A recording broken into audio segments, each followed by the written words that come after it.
नमस्कार, मैं हूं कोमल कुमार शाह। आज के इस वीडियो में हम देखेंगे कि BZ21 में हम कंपनी को ओपन कैसे कर रहे हैं और जो बैकअप एंड रिस्टोर जो सबसे इम्पोर्टेंट है। आज के दिन में कंप्यूटर से डेटा डिलीट हो जाना या तो हार्ड डिस्क का क्रैश हो जाना वो बहुत आम बात हो चुकी है।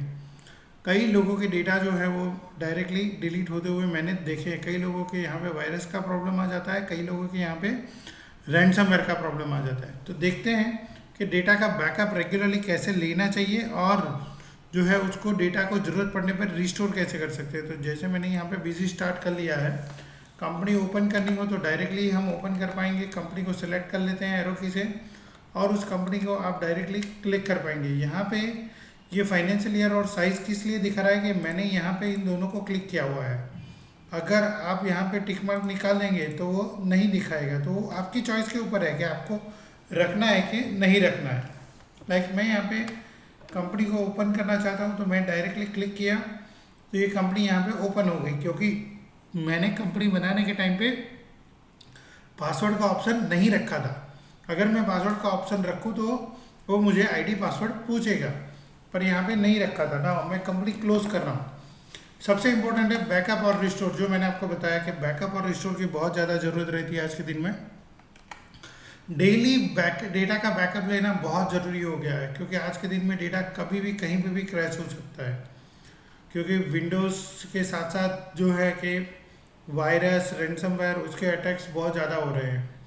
तो बैकअप लेने के लिए सबसे पहले तो आपको बैकअप डेटा के ऊपर क्लिक करना है। तो आपको सारी कंपनियाँ दिखाएंगे कि किस किस कंपनी का आपको बैकअप लेना है। लाइक यहाँ पे मेरे पास एक कंपनी है सॉरी, तो मैं इस कंपनी का बैकअप लेना चाहता हूँ। तो जैसे ही मैं एंटर करूँगा वो मुझे बताएगा कि आपको बैकअप कहाँ पे लेना है।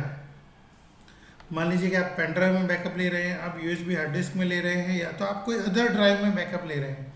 अदर ड्राइव हो गया आपका D हो गया, E हो गया, F हो गया, आप कहीं पे भी बैकअप ले सकते हैं। आपके पास वो फोल्डर होना चाहिए। लाइक मैं यहाँ पे क्लिक कर रहा हूँ, मेरे पास यहाँ पे ओनली C ड्राइव है। तो मैं C ड्राइव में मैंने एक फ़ोल्डर बनाया हुआ है BZ डेटा बैकअप। तो मैं उस फोल्डर को सिलेक्ट करूँगा। जैसे ही मैं फोल्डर को सिलेक्ट करूँगा वो मुझे पूछेगा कि आपको सिलेक्टेड फाइनेंशियल ईयर चाहिए या सारे फाइनेंशियल ईयर का बैकअप चाहिए। अब मान लीजिए कि मुझे सारे फाइनेंशियल ईयर का बैकअप चाहिए, मुझे सारा बैकअप चाहिए, तो मैं ऑल फाइनेंशियल ईयर पे क्लिक करूँगा और यहाँ पे मैं ओके कर दूँगा। तो मुझे पूछेगा कि बैकअप स्टार्ट करें। अगर मैं यहाँ पे आपको दिखा भी देता हूँ कि वो किस तरह से, लाइक अभी जो फोल्डर है BZ डेटा बैकअप वो टोटली ब्लैंक है। अब मैं यहाँ से बैकअप को ओके करता हूँ तो देखिए डेटा की साइज़ के ऊपर जाएगा कि डेटा कितना बड़ा है। मेरे पास डेटा बहुत लिमिटेड है तो तुरंत ही बैकअप हो गया।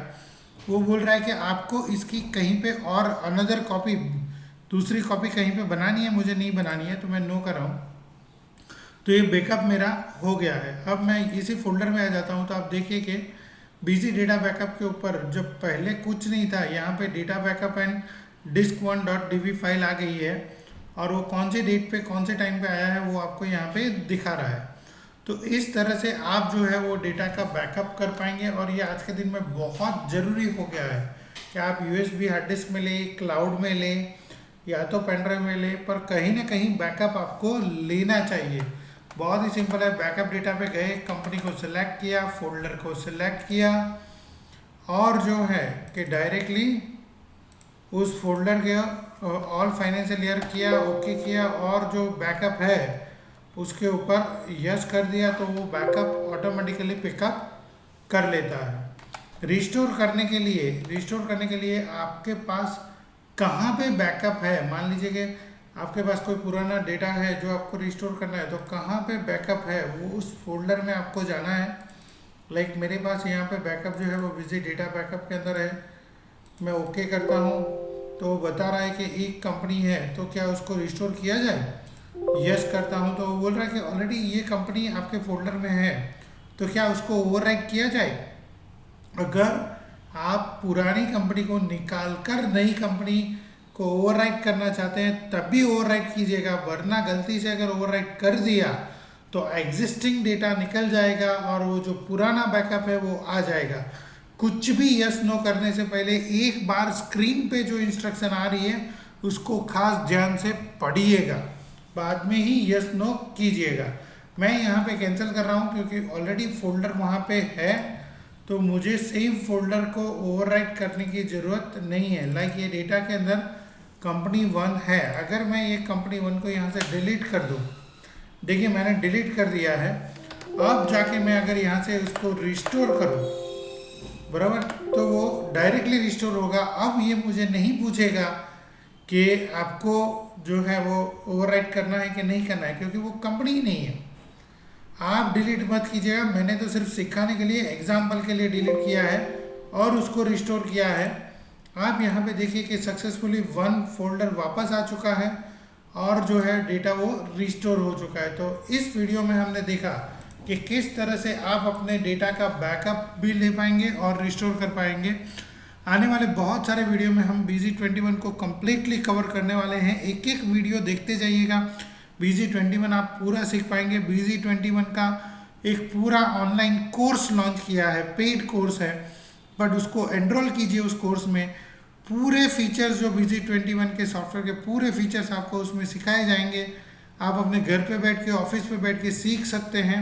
अगर आपको वीडियो अच्छे लग रहे हैं तो लोगों तक शेयर कीजिएगा, लाइक कीजिएगा, और अगर अभी तक आपने हमारी चैनल को सब्सक्राइब नहीं किया है तो सब्सक्राइब भी कीजिएगा। Thank you very much. आभार।